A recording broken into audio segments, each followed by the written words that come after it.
Hello, everyone. I am talking today to Adele Gordon. You are in rainy Manchester. How are you doing today? I'm good today. I've actually got a bit of sun today, so I can see peeking through the quite terrifying clouds. So it's not too bad. I'm good. Yay! Cool. So you're going to be one of our storytellers on Bodies of Stories number 7, and the theme is firsts. And so can you tell us how and when you discovered storytelling, like live storytelling? Yeah, it was a few months ago at a storytelling event in Manchester called Heard Storytelling, which is another real life one. You go along, it's 5-minute stories, very similar to Bodies of Stories. And yeah, I was sort of looking for things to do because I just got out of a long-term relationship and I was looking for like new and exciting and fun things to do. Always enjoyed telling stories, always enjoyed being in front of people. And so I thought, I'll go along, went along, wasn't going to tell a story, was just there to listen. And then about halfway through, I was like, I've got a story, I need to tell it. And yeah, there were still spaces at the end, so I got up and told it and was picked as best storyteller. Oh, yay, congrats. Amazing.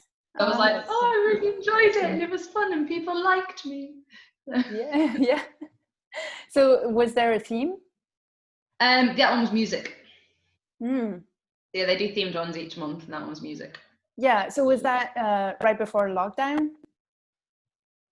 Yeah, so that's the only Heard I've been to in real life. Yeah. So I went along as like, I'll go every month, it'll be amazing. And then lockdown, but we've gone online, similar to Bodies of Stories. So that's been really good to keep doing that. Great. Okay, cool. And so, yeah, so you are also a teacher. Yes. What grade do you teach? I teach year 5, which in England is age 9 to 10. Right. Okay, cool. So how's that going right now? Right now, it's interesting. Right now, I'm teaching year 6, which is the class above me, because my class isn't back in yet. We'll all be back in September. So at the moment, teaching is very, very different. Yeah. Where there's only like 7 kids in my class as opposed to 30. We've got shorter days. It's like hand washing all the time and sanitizing all the time. And oh, don't go too near that person. And yeah. It's different. Yeah. How is the kids' attention? They've been really good, actually. I think kids like school on the whole, and they like routine, and they like having things to do. So they've quite enjoyed coming back to school. Yeah. And having stuff to do, and they're old enough because they're 10 and 11. So they're old enough, they understand what's going on, and they're old enough, they always ask questions about it. And like, we had a good 45-minute discussion about what viruses are and how they work, and they just kept asking questions because they want to know. So they've been really good. I think they're happy to be back. That's good. Yeah. So I guess it's more the adults who are tired of being in front of their computer. Yeah. Yeah. So I think adults are a bit sick of it. Yeah. So to come back to the theme of stories, do you know what kind of stories you like when you go to a storytelling show? So either at a venue or online. Good question. Is there one or two stories that stuck out to you that you remember vividly? I quite like a funny story. Yeah. I quite like something that's going to make me laugh. There was one woman, an online one we do, is from Glasgow, and she had the most amazing Glaswegian accent, which I think helped. And she told a story about going to a zoo and getting attacked by a penguin. Oh my God. And she was just, you could tell she told this story so many times, and she had it down. Yeah. And yeah, that was hilarious. Just, yeah, she was amazing. But yeah, I quite like a funny story.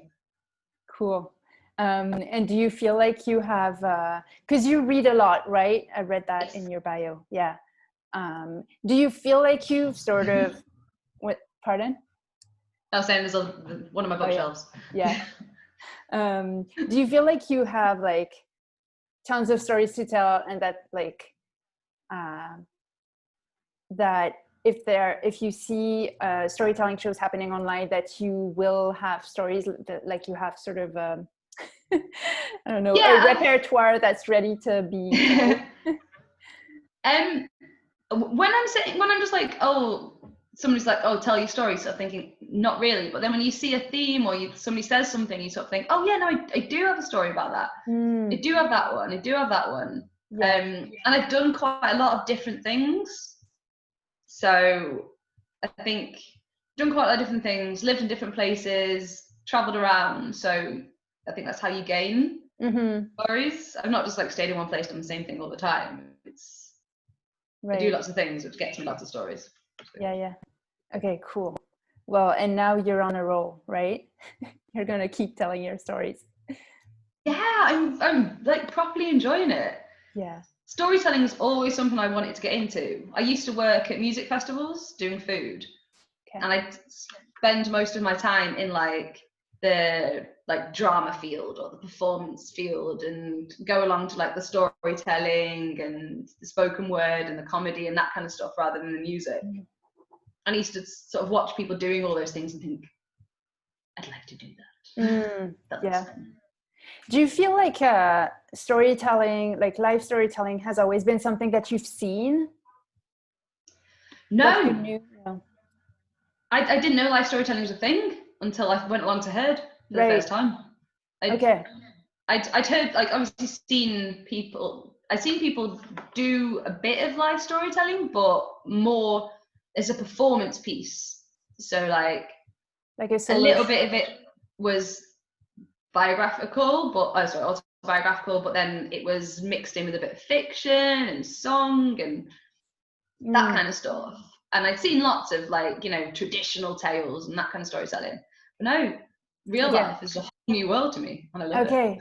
Cool. All right, because like in France, we don't have storytelling shows that I know of. Like, it's really not part of the culture. So when I lived in France, I would listen to the Moth and storytelling podcasts. Yeah. And I would be frustrated that I couldn't attend a live show. And then I went to Montreal and I went to my first show, and I was like, So I was just curious, like, I feel like in Anglophone countries, like, it's more common, I guess. But maybe. But so I guess I'm glad that even in Anglophone countries, there are people who don't know this art form yet and who discover it like at any point in their life. And it's such a great discovery. Well, I think it's because I mean, the ones that I found like tend to be small things. Yeah. So it's not something like massive that, you know, everybody goes along to. It's like a small thing that you stumble upon. Yeah. And then it becomes like a little community. Yeah. Like my local storytelling thing, you're like a little community. It's the same people each week, and you all get to know each other, and it's quite a nice, little sort of family, storytelling family kind of thing. I like that. How do you feel about telling a story online? So just quickly shut that down because it keeps making noise. It's different. It's less scary telling stories online. Like, even though for a job I stand up in front of people every day and talk all the time. When I stood up at my first in-person storytelling, my heart was going, I was sweating, I was like, it was like when I used to, like the first time I stood up in front of people. Whereas online, especially if you just put yourself on speaker view, you can only see yourself and like some little people at the top. And I find it a bit more freeing. Like, don't have those nerves. Yeah. Which is kind of nicer because you can get into your flow a bit more. Yeah, that's so great. I like first-time storytellers trying online because, or second time or whatever, for that reason. And then they can sort of train themselves to be more confident in front of the computer. And then when we reopen the venues, you can go to a stage. But but yeah, I feel the same way. And even as a show host, because I'm an introvert, and like I don't think I would have launched my show in person and found a venue and stuff. And so there was a comfort. Like the reason why I did it online was to give broader access to this kind of art form, but it was also convenient, like comfortable for me. So yeah, no, I completely understand that. Yeah. Cool. Well, so I can't wait for people to hear your story. You're going to be on Bodies of Stories on Sunday, July 12th. So we're going to have 6 storytellers. Some of them are in Canada, some of them are in the US. And we were going to have someone in Egypt, but she might be on the next show. And we have you in Manchester. So thank you. Any last words? No, thank you very much for having me. I'm really looking forward to it. Okay, great. See you then. Bye. Cool. See you then. Bye.